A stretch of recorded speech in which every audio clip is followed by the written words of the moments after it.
Bonjour ou bonsoir mes frères et sœurs du continent africain. Bienvenue à l'Assemblée générale annuelle de la BCA. Cette fois-ci est différente car, comme vous le savez, à cause du Covid-19, nous ne pouvons pas nous rencontrer face à face. Mais nous remercions Dieu car la technologie nous permet maintenant de faire le Zoom pour que nous puissions voir les visages et les sourires des uns et des autres. Mais je sais que ce n'est pas confortable. Je m'appelle Mugabi Simon et je suis le président du comité des événements et en même temps du département para-badminton. Et je ferai une présentation concernant les événements que nous avons tenus en 2019. 2019 a été une année très réussie pour nous en ce qui concerne les événements car, comme vous le savez, les tournois sont le principal facteur qui rassemble les joueurs et nous sommes là pour les joueurs, sachant que notre élément clé sont les joueurs dans le développement du sport. Nous avons eu 5 championnats et ceux-ci étaient répartis sur tout le continent africain. Pour commencer, nous avons eu tout le championnat senior d'Afrique qui s'est déroulé à Port-Harcourt au Nigeria. Celui-ci était merveilleux car il a enregistré un grand nombre de participants en termes de pays, en termes de joueurs. Dans l'ensemble, c'était un événement merveilleux, un événement de classe mondiale organisé par Badminton Nigeria.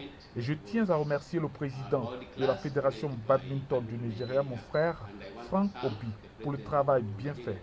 Je tiens également à le remercier d'avoir fait un très bon travail où il s'est assuré que l'hébergement était subventionné et où il s'est assuré que les joueurs et les officiels étaient facilement transportés de Lagos à Port-Harcourt.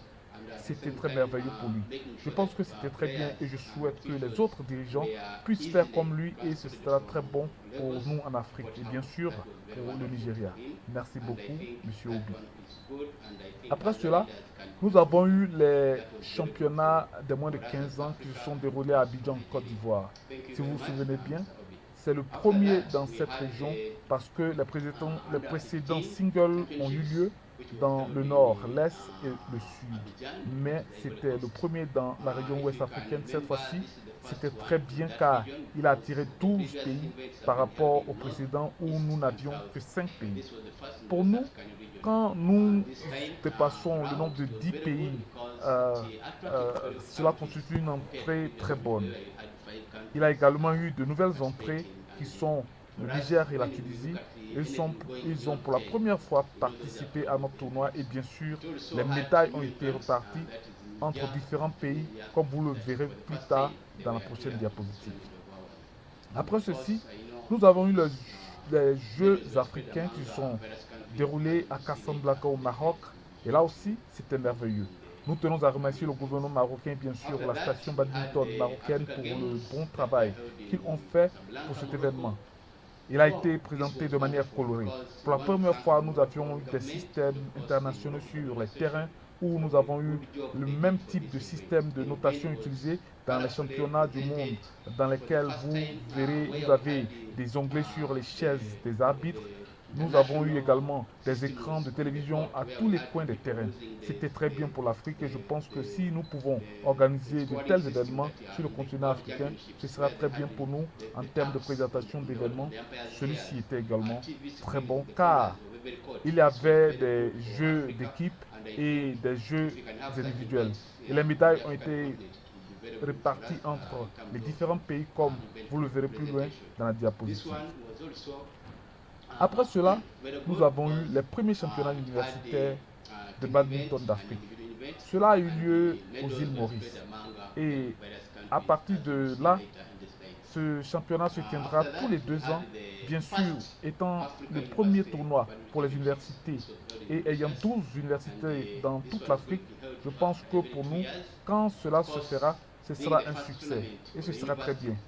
Dans les années prochaines, nous aurons une grande ville qui en accueillera un autre et ce sera en 2022. Ce sera très bien, je pense que nous allons vous ajouter, vous associer à l'organisation afin que les universités puissent être à l'œuvre pour représenter vos pays. Le dernier championnat d'Afrique a été le championnat des écoles africaines et cela s'est tenu à Lusaka en Zambie.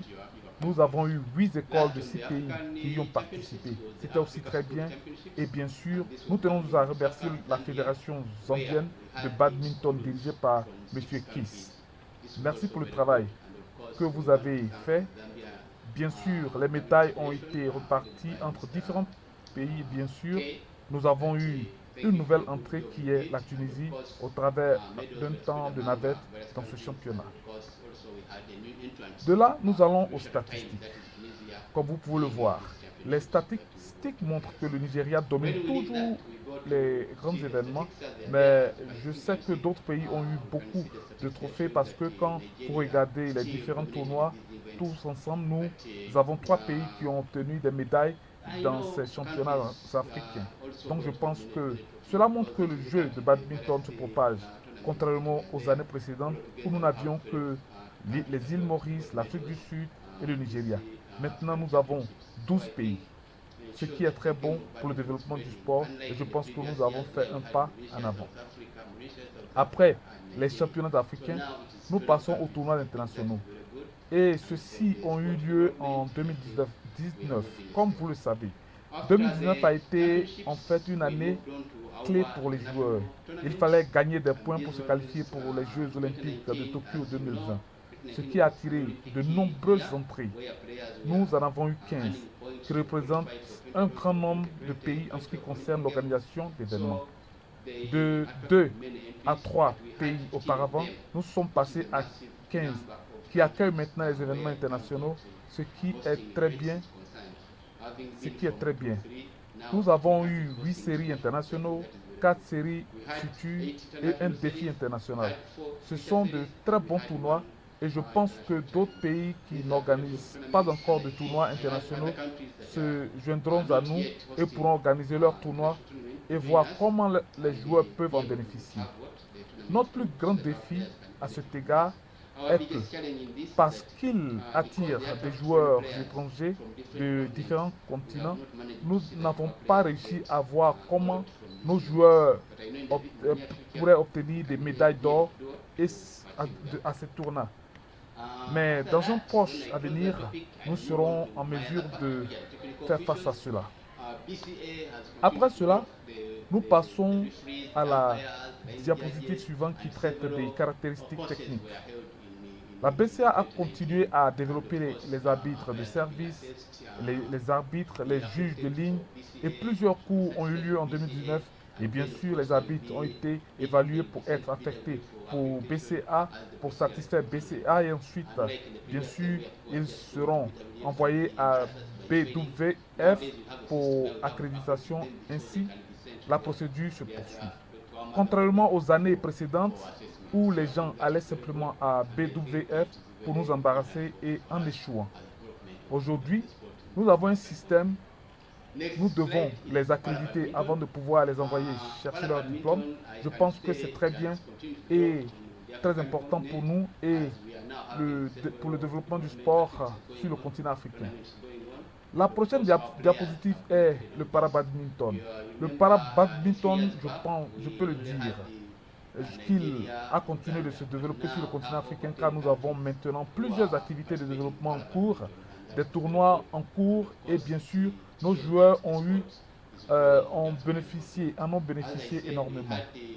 Vous vous souvenez, il y a quelques années, nous n'avions que le Nigeria et l'Ouganda. Mais maintenant, nous avons plus de 10 pays qui participent au para-badminton et c'est très bien.